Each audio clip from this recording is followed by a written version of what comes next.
मित्रांनो, शालिनी भक्तिसागरमध्ये तुमचे मनपूर्वक स्वागत आहे। तर मित्रांनो, शालिनी भक्तिसागर कथा हे पण माझं चॅनल आहे। तर आपण आज या व्हिडिओच्या माध्यमाने जाणून घेणार आहोत मंदिरात प्रदक्षिणा कशी घालावी, नियम याबद्दल जाणून घेणार आहोत। त्या अगोदर तुम्हाला नवीन वर्षाच्या खूप खूप शुभेच्छा। हे नवीन वर्ष तुम्हाला खूप सुख, समृद्धी, शांती, पैसा, अडका, बरकतीचं, समाधानाचं जावो आणि सर्व तुमच्या इच्छा माता लक्ष्मी लवकरात लवकर पूर्ण करो ही माता लक्ष्मीला मी प्रार्थना करते आणि आजच्या या व्हिडिओला सुरुवात करते। कोणी चॅनलला नवीन आलं असेल तर सबस्क्राइब करा, ऑलवर क्लिक करा आणि जास्तीत जास्त जणांना शेअर करा। तुम्ही कुठून कोणत्या गावाहून माझा व्हिडिओ ऐकत आहोत आपल्या गावाचं नाव कमेंट्समध्ये नक्की करा, नाहीतर श्री स्वामी समर्थ पण केलं तरी पण चालेल।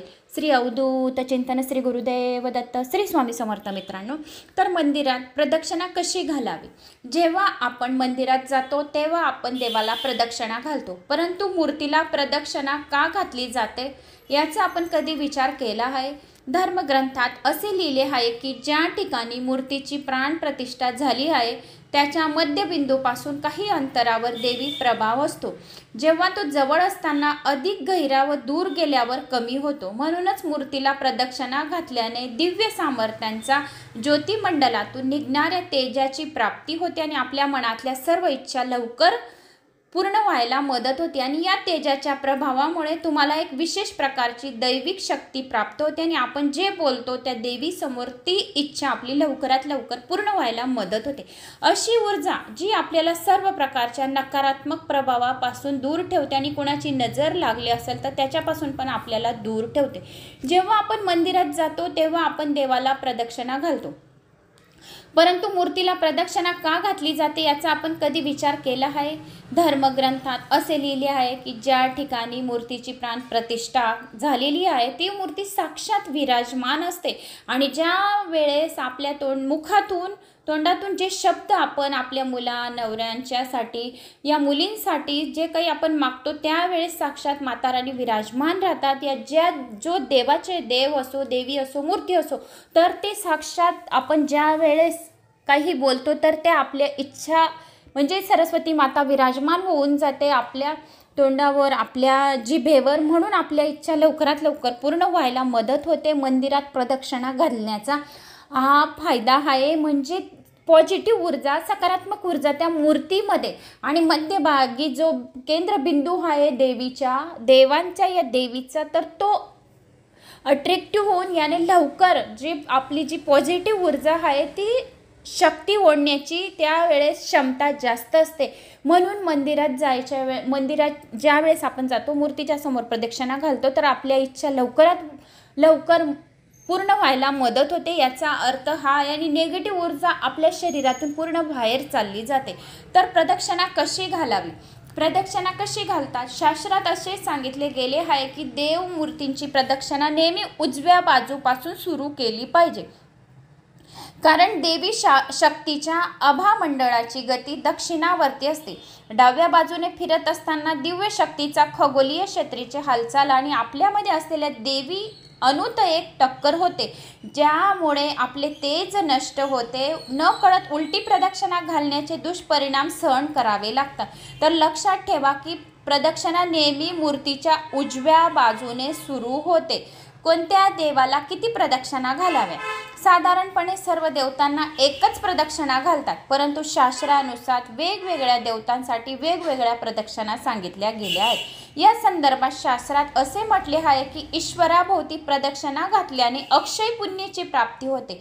याद्वारे आपली पापे नष्ट होतात, निगेटिव्ह ऊर्जा दूर होते, नजर दोष, कोणी नजर लागली असेल तो दूर होतो। सर्व देवतांच्या प्रदक्षिणे संदर्भात वेगवेगळे नियम आहेत। वटवृक्षाची प्रदक्षिणा, महिलांनी वटवृक्षाची प्रदक्षिणा घालणे सौभाग्याचे लक्षण आहे। वटसावित्रीच्या दिवशी महिला वडाच्या झाडाला 108 प्रदक्षिणा घालतात, 7 प्रदक्षिणा घालतात, 11 प्रदक्षिणा घालतात, ज्यामुळे त्यांच्या पतीचे आयुष्य अधिक चांगले होते आणि अखंड सौभाग्याची प्राप्ती होते। म्हणून वडाच्या झाडाला ज्या वेळेस पण तुम्ही प्रदक्षिणा घालणार तर अखंड सौभाग्याची प्राप्ती होते, सुख सौभाग्याची आणि धनाचे आगमनाची सुरुवात होते। वडाच्या झाडाखाली साक्षात विष्णू भगवान विराजमान असतात।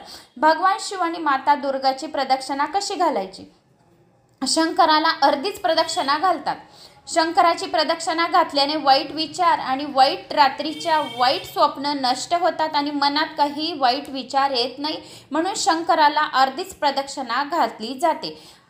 भगवान शंकराची प्रदक्षिणा करत असताना अभिषेकाच्या धारेला ओलांडू नका. अर्धी प्रदक्षिणा घालून परत मागे आणि नंतर डाव्या बाजूने जाऊन अर्धी प्रदक्षिणा घाला. देवीला एक प्रदक्षिणा घातली पाहिजे. नवरात्रीत मंदिरात जाताना भाविक दुर्गा मातेच्या मूर्तीला एक प्रदक्षिणा घालतात. श्री गणेश व हनुमान यांना 3 प्रदक्षिणा लागतात. विष्णू भगवानाला पण 3 प्रदक्षिणा लागतात. विधान आहे, गणपतीची प्रदक्षिणा केल्याने अनेक अतृप्त इच्छा पूर्ण होतात व मंत्राचे विधिवत ध्यान केल्याने कार्य पूर्ण होतात. संकटाचा नाश होण्यास मदत होते. भगवान विष्णू आणि त्यांच्या सर्व अवतारांच्या 4 प्रदक्षिणा घालायच्या. विष्णूला प्रदक्षिणा घातल्याने हृदयात तंदुरुस्त होते आणि संकल्प ऊर्जावान होते. तसेच जर शास्त्रात सांगितलेले आहे की 3 पण घातल्या विष्णू भगवानांना तरी पण चालतात आणि 4 घातल्या तरी पण चालतात. सकारात्मक ऊर्जाला आपल्याला प्रवेश होतो. जर आपण विष्णू भगवानाला 4 प्रदक्षिणा घातल्या तर मनातल्या सर्व इच्छा पूर्ण होतात.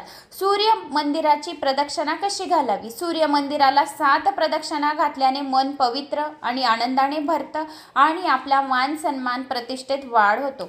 वाईट विचार नष्ट होऊन चांगले विचार वाढीस लागतात. भास्कराय मंत्राचा जप जर आपण केला तर त्यामुळे आपली मान प्रतिष्ठेत वाढ होते आणि भास्कराय मंत्राचा जपही आपण करायला हवा, ज्यामुळे बऱ्याच रोगांचा नाश होतो. सूर्याला अर्घ्य अर्पण करा. ओम भास्कराय नमः, ओम रविये नमः या मंत्राचा आपण जप केला तरी पण चालेल.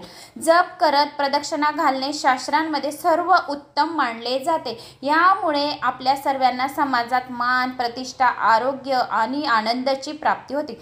प्रदक्षिणे संबंधित आता नियम जाणून घेऊया. प्रदक्षिणा सुरू झाल्यानंतर मध्ये थांबू नये. पूर्ण तुम्हाला ज्या देवतांना तुम्ही प्रदक्षिणा घालताय तो पूर्ण करायचे मगच थांबायचे. तसेच ज्यापासून प्रदक्षिणा सुरू केली तेथेच ती पूर्ण करा. लक्षात ठेवा की प्रदक्षिणा मध्येच थांबवल्याने ती पूर्ण मानली जात नाही. प्रदक्षिणेदरम्यान कोणाशीही बोलू नका. तुम्ही ज्या देवाची प्रदक्षिणा करत आहोत त्याचेच ध्यान करा. उलट अर्थात डाव्या बाजूला प्रदक्षिणा घालू नये. अशा प्रकारे देवी देवतांची विधिवत प्रदक्षिणा केल्याने जीवनातील समस्यांचे निवारण सहजतेने होते. तर या नवीन वर्षात आपण काहीतरी एकतरी काम सुरू करूया, कारण की या नवीन वर्षात जर आपण एखादे काम दररोज जर असे केले, आपल्या मंदिराच्या घरासमोर बी तुम्ही मंदिरात जो तुमचा मंदिर आहे त्याच्यासमोर पण, मंदिराच्या समोर पण रोज अर्धी प्रदक्षिणा या तुम्हाला विष्णू भगवानांना या देवी देवतांना एक प्रदक्षिणा तरी घालायची. आणि तुम्ही ज्या कुलदेवतेची जर प्रदक्षिणा घालत आहे तर ओम कुलदेवताय नमः असं उजव्या बाजूने गोल फिरून तुम्ही ती प्रदक्षिणा पूर्ण करा. विष्णू भगवानाला घालताय तर 4 प्रदक्षिणा सर्व पूर्ण प्राप्तीसाठी 4 प्रदक्षिणा घालायच्या आणि पूर्ण करायच्या उजव्या बाजूपासून. तर आपण एक नवीन काम हे करायला सुरुवात करूया, म्हणजे आपले भाग्योदय होईल, सर्व कष्टापासून दूर होतील, कर्जमुक्तीपासून दूर होतील. तर या नवीन वर्षाची सुरुवात सुद्धा आपण वर्षभर असं एक काम काहीतरी करा की ही सेवा आपल्याला करायची दररोज, हे काम आपल्याला दररोज करायचं आहे. 5 मिनिटं तरी आपण हे सर्व बसून हे काम केले म्हणजे मनातल्या सर्व इच्छा पूर्ण व्हायला मदत होते.